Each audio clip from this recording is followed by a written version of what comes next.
گەرم و گەشتن سلااوەکانتان پێشکەش بینەرانی خۆشەویستی تەلەڤیزیۆنی کۆمەڵە خۆشحاڵین لەوەی کە جارێکی تر لە بەرنامەی ئێمە بینەرانەوە دەبینە میوانی ماڵەکانتان. لەم بەرنمەیەشدا هەروەک بەرنامەکانی ڕابردوو کۆمەڵی بابەتی جۆرا و جۆر پێشکەش دەکەین و تا جێگایەکە مەجال هەبێت وەڵامی پرسیارەکانی بینەران دەدەینەوە. بەڵازیزان لەلای منیشەوە سڵاتان لەبێت هیوادارین کە لە هەر کوێیەکان ساغ و سڵامەت بن و مەجالی ئەوەتان هەبێت تا کۆتایی ئەم بەرنامەیەش لەگەڵمان بن.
بینەرانی ئازیز هەروەک دەزانن خەریکین لە ڕۆژی یەکشەمە 11 ئوردیبەهێش واتە یەکی مانگی مەی ڕۆژی جیهانی کرێکار نزیک دەبینەوە.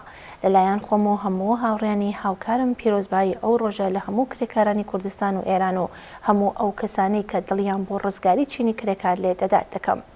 بەم بۆنەوە یادێک دەکەین لە یەکەم کرێکارانێکە بە بۆنەی یەکی مەی ڕۆژی جیهانی چینی کرێکار گیانیان بەخ کرد. 135 ساڵ لەوە پێش ڕۆژی یەکی مانگی مەی ساڵی 1986 دەنگی ناڕزایی چینی کرێکار دژی چەوسانەوە شەقامەکانی شاری شیکاگۆی لە ئەمریکا لەرزان. هاواری بەسێتی برسێتی بەسێتی کوێیلەتی بەرز بووەوە. ئەم جیهانە کردەی ئێمەیە بەڵام بە ناڕەوا ئێمەی لێ بێبەشین ئیتر مل نادەین بە نەحەساوایی و بەشمێنەتی کاری ڕۆژانەی زیاتر لە 8 سعات قەدەغەیە. ئەمە بڕیاری یەکی مەی بوو بۆ کرێکارانی شاری شیکاگۆی ئامریکا بە دەنگی دلێر ڕایان گەیان بڕیارێکە ڕووی لە نەمانی چەوسانەوە بوو. دەوڵەت و پلیسی سەرمایەداری پیلانیان گێڕا و بۆمبیان خستە نێو خۆپیشاندەرانەوە و کردیانە بیانوو بۆ ئەوەی هێرش بەرنە سەر کرێکاران. لە بێدادگای سەرمایەدارانەدا یەکێک لە ڕابەری بزوتنەوەکە بە ناوی ئیشپیتز بەم جۆرە دیفاع دەکات. پێتان وایە ئەگەر پێش بە خۆپیشاندانی کرێکاران بگرن، ئەگەر ماف و داخوازەکانیان نەدەن، ئەگەر ڕێبەرانیان بکوژن، ئەگەر ئێمە لە سێدارە بدەن، ئایا دەتوانن بزوتنەوەی کرێکاری بکەنەوە؟ ئەو بزوتنەوە کرێکاریە کە نەک هەرچینی خۆمان بەڵکو ملیۆن خەڵکی زەحمەتکێش و نەدار و مەینەتبار و زۆر لێکرا و ڕزگاری خۆیان تێدا دەبینن. پێتان وایە بۆتان خاموش دەبێت؟ با پێتان بڵم کە خراپ تێگەیشتون وا منتان لە سێدارەدا، بەڵام ئەو بزانن کە بە کوشتنی من تەنیا پڕیشکێک دەکوژێنەوە. ئەگەر ئاورێک لە پشتی خۆتان بدەنەوە دەبینن بڵێسەی ئاگری شۆڕشی ئێمە لە نێو کۆمەڵانی خەڵکەوە بڵێسە دەستێنێ، ئاگرێک کە ناتوانن بیکوژێنەوە. یەکێکی تر لەو کرێکارانە بە ناوی فۆیرانگل بەرامبەر بە بێدادگایی سەرمایە دەڵێ ئیتر کرێکاران حاڵی بوون کە یەکێتی و هاوپشتی و هاوخەباتی بە کۆمەڵ هێزیان پێدەبەخشێ و کۆسپیان لەسەر ڕێگا لا دەبات. کرێکاران ئیتر تێگەیشتون کە لە یەکگرتوویدا چ هێزێکی گەورەیان هەیە، بۆیە کارفەرماکان هەوڵی هەموو هەوڵ و تەقەلایان ڕووکردوتە ئەوەی کە یەکگرتوویمان تێک بدەن، خۆپیشاندانی یەکگرتوانەمان شەڵاڵی خوێن بکەن. ئێمەی کرێکار کۆبووینەوە و قۆڵمان لە قۆڵی یەکتردا کرد تا یەکگرتوویەکی ڕاستەقینەی کرێکاران پێک بێنین و داوای بەشێک لەو هەموو سەروەت و سامانە بکەین کە هەموو مافی خۆمانە. کەچی کاتێک چاومان کردەوە ئەوانی ئاوا لە زیندان خراوین. عەداڵەت لەو کۆمەڵگای سەرمایەداریدا ئاوا معناکراوە. بەڵێ بێدادگایی سەرمایەداران 4 کرێکاری شۆڕشێڕی ڕابەری جوڵانەوەی شیکاگۆی لە سێدارەدا و ژمارەیەکی تری بە زیندان مەحکوم کرد. ناویان ئەشپیت، فۆیرانگێل، فیشێر و پارسۆنێس ڕابەرانی گیانبەخت کردووی ئەو بزوتنەوەی لە چینی کرێکاری جیهان نەمرە و لە بیریش ناچێتەوە.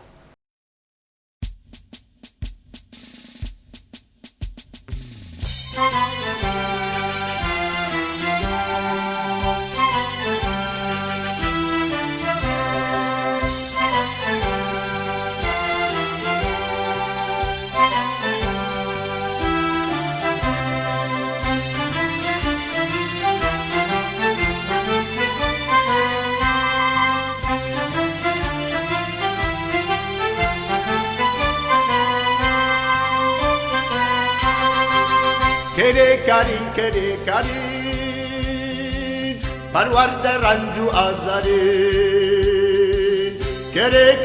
کرێکارین پەروەردە ڕەنج و ئازارین، شەپۆلی لافاوی ئەیار ئێمەین دەریای خۆرۆشی کار، شەپۆلی لافاوی ئەیار ئێمەین دەریای خۆرۆشی کار.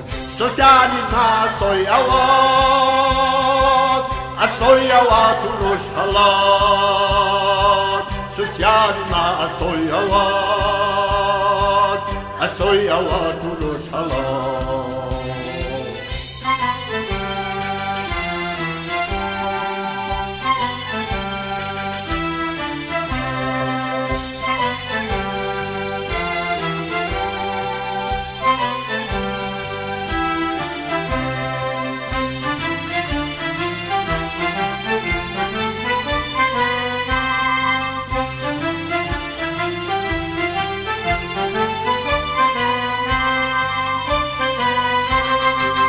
چاکی ڕۆزگارە سوورینی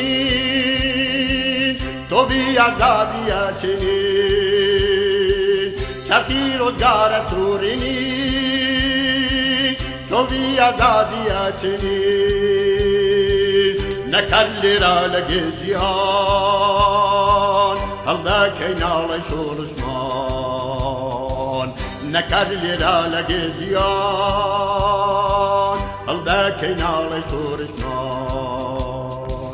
سۆسیالیزمە ئەسۆی ئەوات ئەسۆیەوات و ڕۆژهەڵات سوسیالینا ئەسۆیەوات و ڕۆژهەڵات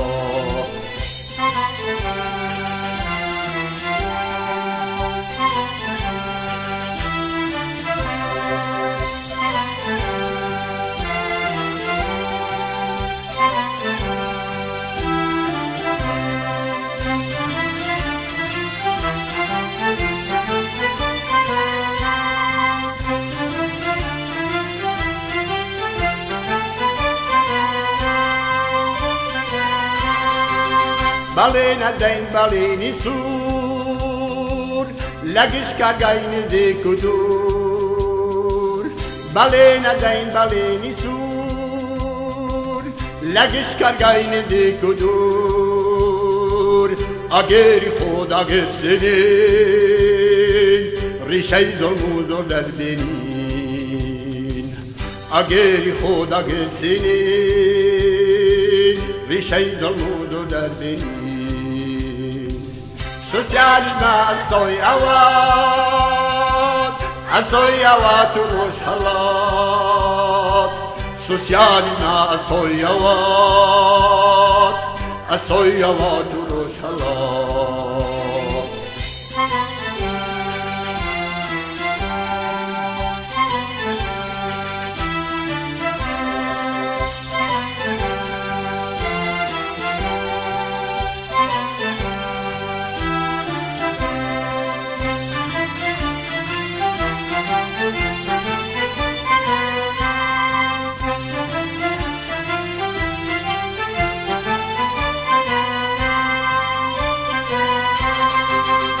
نەکەر لێرە لەگەڵ جیان هەڵدەکەی ناڵە شوورژمان نەکەر لێرە لەگەڵ جیان هەڵدەکەی ناڵە شوورژمان سوسیالیزمە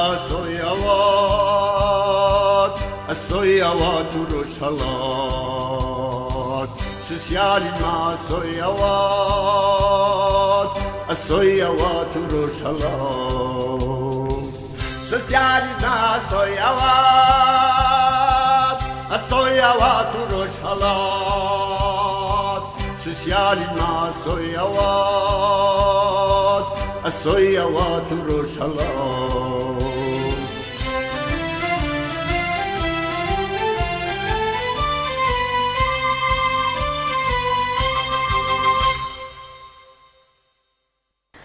بینەرانی ئازیز ئەم ڕۆژانە هاوکاتە لەگەڵ دووهەمین هێرشی هێزەکانی کۆماری ئیسلامی بۆ سەر کوردستان و مقاومەتی خەڵک و پێشمەرگە بەرامبەر بەو هێرشە بۆ بۆنەوە هاوڕێکی بەرنامەکەمان دوو بیرەوەری لە دوو قارەمانی شەڕی 24 ڕۆژەی شاری سنە شەهین باوەفا و ئیسماعیلی گاریچی بۆ نردوین کە بڵاوی دەکەینەوە.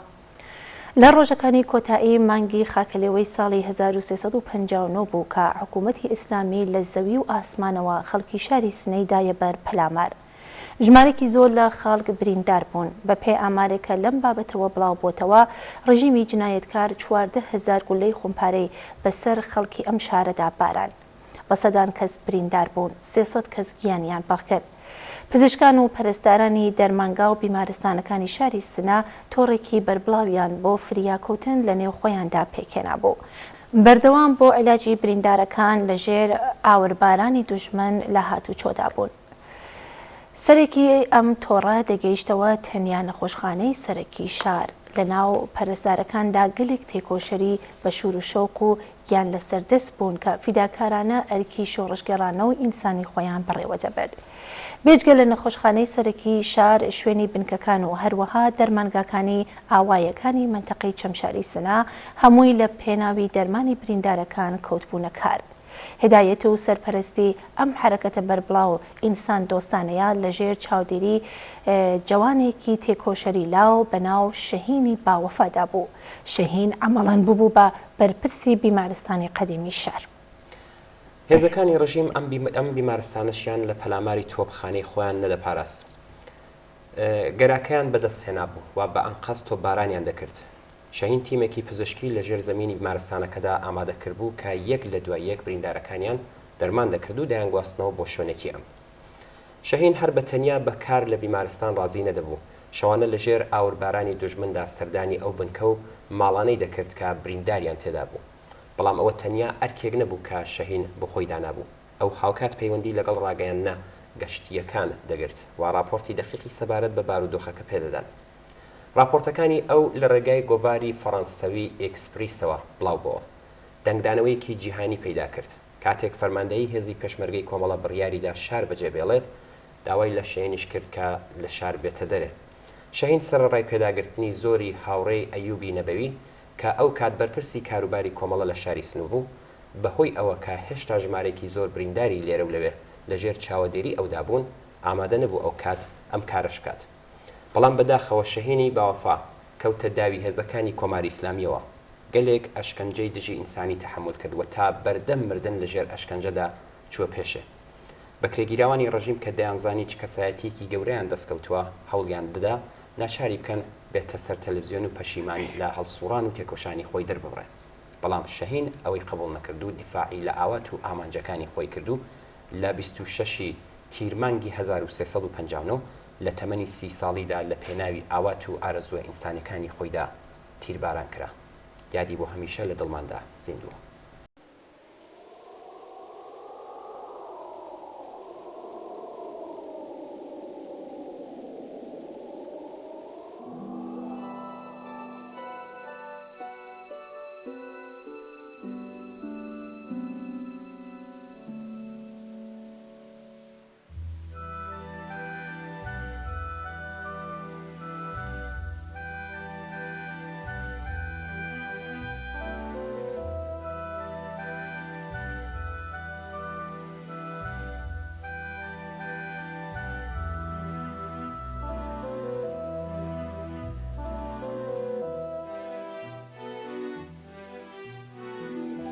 سر اومد زمستون شکفته بهارون، گل سرخ خورشید باز اومد و شب شد گریزون. گل سرخ خورشید باز اومد و شب شد گریزون. کوها لاله زارن، لاله ها بیدارن، تو کوها دارن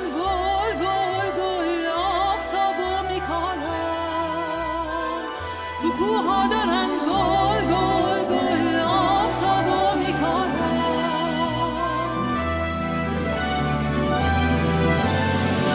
توی کوهستون دلش میداره تفنگ و گل و گندم داره میاره. توی سینش جان جان جان، توی سینش جان جان جان، یه جنگل ستاره داره. جان جان یه جنگل ستاره داره.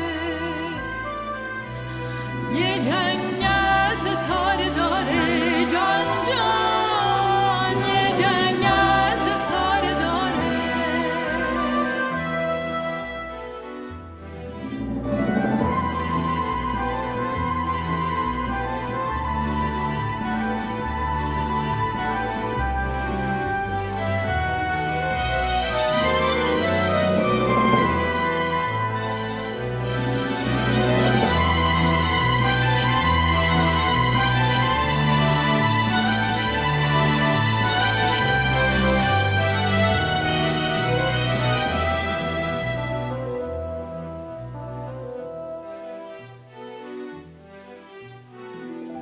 سر اومد زمستون شکفته بهارون،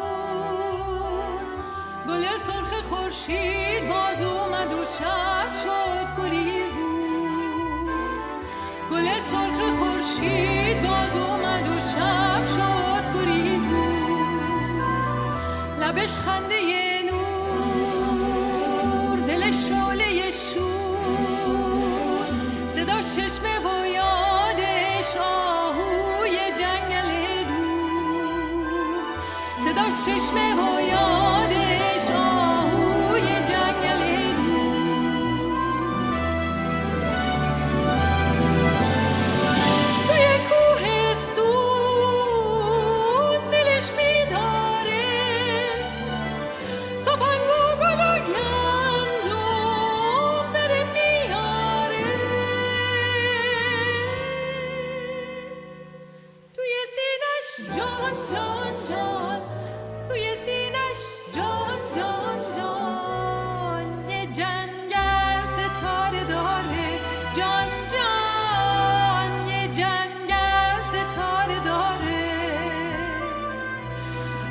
جنگل ستاره داره جان جان یه جنگل ستاره داره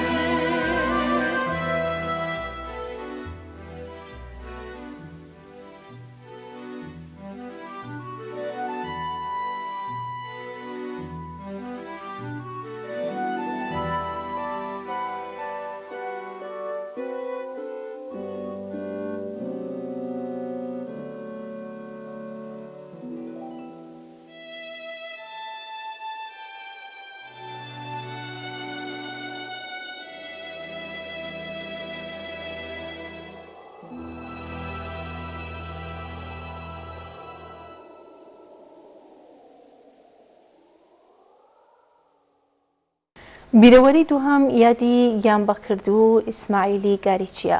ئیسماعیل لە زمرەی ئەو قارمانانەیە کە لە ناو دڵی خەڵکی ئازادە و زەحمەتکێشی شاری سنەدا پەروەردەبوو. ئەو ئەندامی ئەو تۆڕە بوو کە لە پەیوەند لەگەڵ شەهینی باوەفادا بۆ کۆکردنەوە و دەرمانکردنی بریندارەکان کاری دەکرد. ئیسماعیل لە بنەماڵەیەکی زەحمەتکێش لە گەڕەکی قەتارچیانی شاری سنە لەدایک بوو.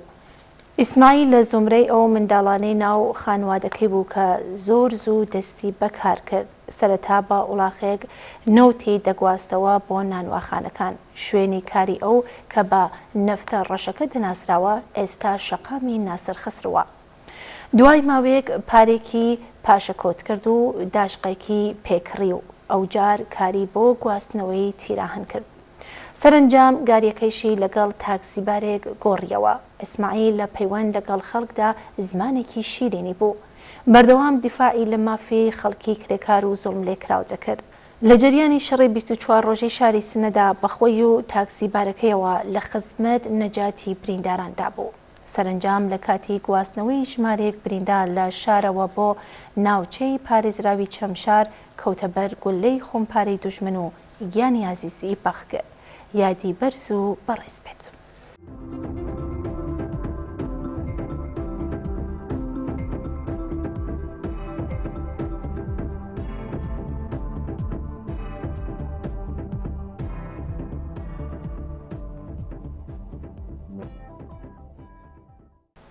بینەری ئازیز فەرزاد لە شاری سنە و لە نامەیەکدا باسلەوە دەکات کە بەخۆشیەوە توێژی لاو لە ئێران ئەمڕۆکە زۆر سکولار و لە هەمان حاڵدا عەداڵەتخواز و بەرابەری تەڵەبن.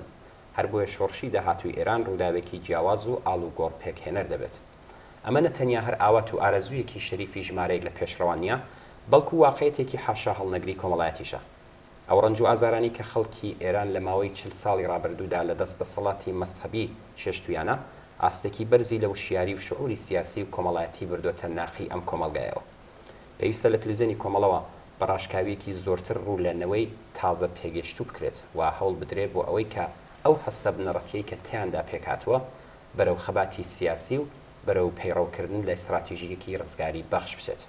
پێویستە جیایی دین لە دەوڵەت بە جددیەکی زۆرترەوە تبلیغ بکرێت و ببێت بە دروشمێکی سەرتاسەری. فەرزادی عزیز، ئەو لێکدانەوە هەڵسەنگانەی ئێوە بە تەواوی لە جێی خۆیەتی. هەرچی ڕژیمی کوماریستامی لە بابەت تەبلیغ و تەرویجی مەزهەبیەوە ڕستوویەتی بۆتە خوری. ڕژیم دوا بەدوای هاتنە سەرکاری یاسای قەزایی ئێرانی بەپێی یاسای شەریعەتی ئیسلامی دانا. دادگای ئیسلامیەکان هەزاران ئینسانی کۆمۆنیست شەریف و ئازادی خوازیان لەژێر ناوی دژایەتی لەگەڵ ئیسلام و محاربە لەگەڵ خوددا ئاەدام کرد. دەڕەندانەترین یاساکانیان بە پاسایی مەزهەبی لە دژی ژنان بەڕێوە برد و سیستمی ئامۆژ و پەروەرشیان بە شێوەیەکی بەرنامە بۆ داڕێژراو کردە سیستمی مەزهەبی.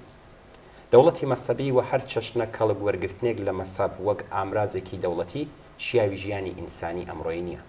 ئێستا کە خەباتی خەڵکی ئێران بۆ ئازادی و بۆ بەهرەمەندبوون لە ژیانی شیاوی ئینسان پێی ناوەتە قۆناغێکی نوێ و خەڵکی ئازادی خواز لە دروشم و داخوازیەکانیاندا ڕژیمی ئیسلامی و یاسا دژە ئینسانیەکانیان کردوتە ئامانج، ئێمەش وەکو ئێوە پێمان وایە دروشمی جیایی دین لە دەوڵەت ببێتە داخوازیەکی گشتی.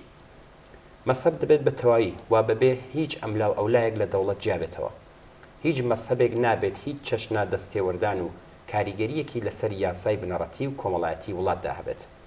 ناوەند و دام و دەستگای مەزهەبی دەبێت بە تەواوی لە دەوڵەت جیاب بکرێتەوە و هەر چەشنە یارمەتیەکی ماڵی و هیتر لەلایەن دەوڵەتەوە بۆ ناوەند و دامەزراوە چالاکی و مەزهەبیەکان هەڵبەوشێتەوە.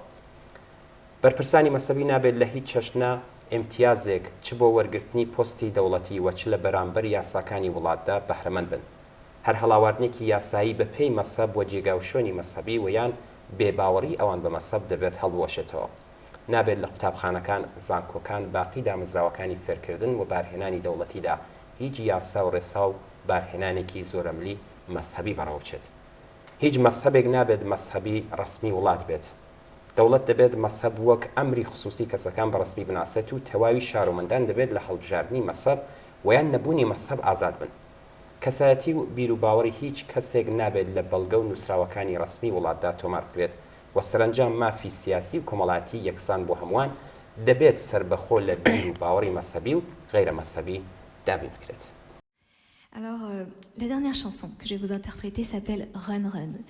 Et cette chanson, elle a été écrite de manière très décontractée, légère, mais ce sont surtout des mots justes et simples qui disent qu'on court très vite après certaines choses qui sont malheureusement futiles.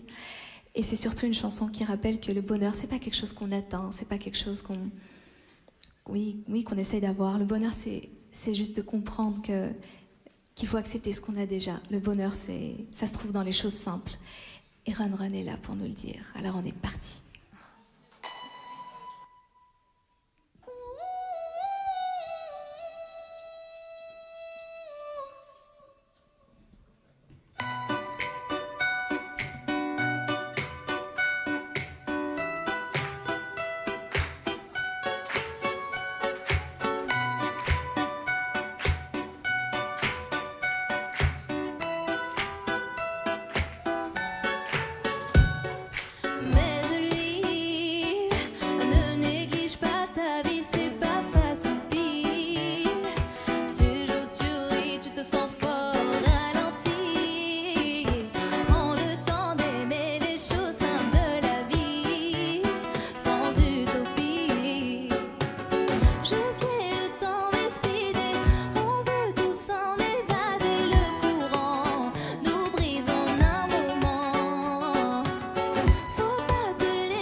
mardi, métro, boulot, dodo, c'est toute ta vie. Et c'est ce même poids sur ton dos. Je dis un, tu cries, allô, allô, maman, bobo. Samedi, c'est cuit, rembobine la vidéo. Pourquoi tu run, run, run, never stop? Trop déterminé, tu vises le jackpot. Prêt à sacrifier tout pour ton job. Mais tu finiras dans les you unless, cause you run, run, run, never stop.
le jackpot. Prêt à sacrifier tout pour ton job. Et tu finiras dans les yeux, en les sous, dans les yeux, en les.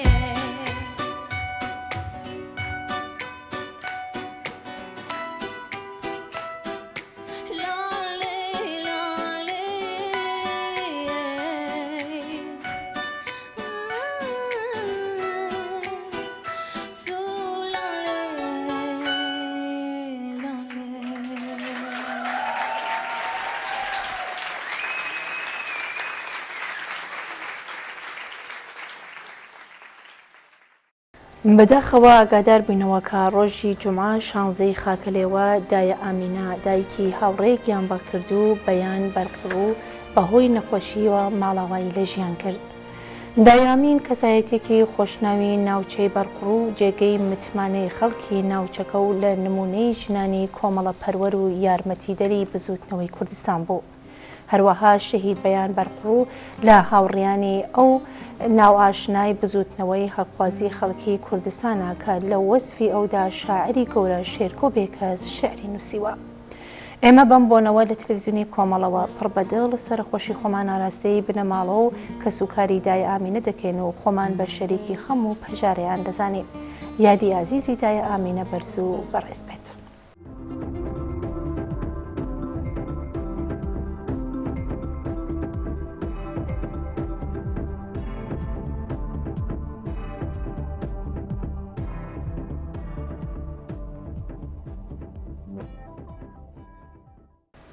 بەداخ و پەژارێکی زۆرەوە ئاگادار بووینەوە کە ڕۆژی دووشەمە ڕێکەوتی 30 خاکەلەوەی 1400 هەتاوی پێشمەرگەیەکی دێرینی کۆمەڵا بە ناوی کاگ عەلی مەتینفەر ناسراو بە عەلی شەرەفکەندی خەڵکی گوندی شەرەفکەند لە دۆڵی ئاجیکەندی سەر بە شاری بۆکان لە شاری دەماوەند بەهۆی نەخۆشیەوە ماڵاوی لە ژیان کرد.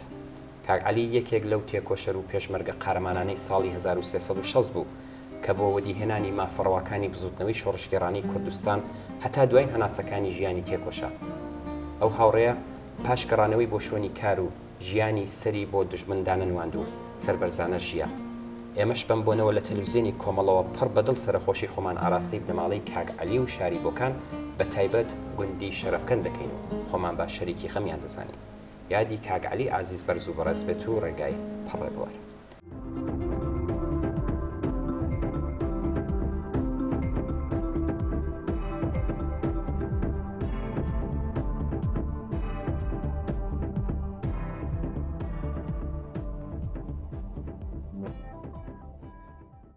ماڵاوایی دۆستێکی دێرین و خۆشەویستی کۆمەڵە لە شاری بۆکان. بەداخەوە ئاگادار کراینەوە کە ڕۆژی پێنجشەممەی ڕابردوو دۆستێکی دێرین و خۆشەویستی کۆمەڵە حاجی حوسێن دەروێشی ناسراو بە دەروێش حوسێن بەهۆی نەخۆشیەوە ماڵاوایی لە ژیان کرد. کاک حوسێن لە ساڵی 1318 لە دایک بووە. هەر لە تەمەنی لاویەتیەوە خەریکی کرێکاری بوو لە کوورەخانە کاری دەکرد. کاک حوسێن کەسایەتێکی ناسرا و خۆشەویست و جێگای متمانەی خەڵک و ناوچەی مەجید خان بوو. لە دوای شۆڕشی گەلانی ئێران لەگەڵ کۆمەڵە ئاشنایی پەیدا دەکا و هەر لەو کاتەوە دەست بە ڕێخستنی کرێکارەکان دەکا و بۆ یەکەم جار لە ساڵی 1359 مانگرتنی کرێکارەکانی کوورەخانەی دادیا لە نزیک قەرموساڵی و چۆمی مەجید خان بە هاوکاری هاوڕێیانی کۆمەڵە ڕێک دەخات کە سەرنجام بە سەرکەوتنی کرێکارەکان کۆتایی پێهات. ماڵی کاک حوسێن لەو ساڵانەدا شوێنی حەسانەوە و مەقەڕی پێشمەرگەکانی کۆمەڵە بوو. کاک حوسێن هەتا دوائین ساتەکانی ژیانی وەفادار بەو ڕێبازە مایەوە و هیچ کات سەری بۆ ئەم ڕژیمەدا نەنوان. بەداخەوە دوای ماوەیەک دەست و پەنجە نەرمکردن لەگەڵ نەخۆشی پێنجشەممەی ڕابردوو بۆ هەمیشە دڵە گەورەکەی لە لێدان کەوت و ماڵاوایی لە ژیان کرد. ئێمەش بەم بۆنەوە لە تەلەڤیزیۆنی کۆمەڵەوە پڕ بەدڵ سەرخۆشی دەکەین لە بنەماڵەی و کەسوکاری کاک حوسێن و خەڵکی شاری بۆکان بە تایبەت ئاوایی شوریجە و خۆمان بە شەریکی خەمیان دەزانین. یادی ئازیزی کاک حوسێن بەرز و بەڕێز بێت.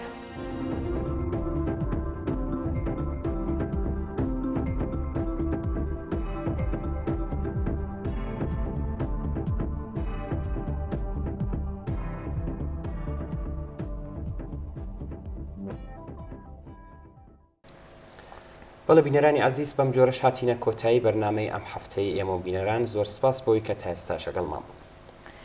چاوەڕێ نامە و ئیمەیل و پەیوەندیەکانی تەلەفۆنی ئێوەی ئازیزین بۆ هەرچی زۆرتر ڕازاندنەوەی بەرنامەکەی خۆتان پەیوەندیمان پێوە بکەن و پەیام و ڕاوبۆچوونەکانتان باس بکەن. هەر شاد و بەختەوەر بن، ماڵەوە.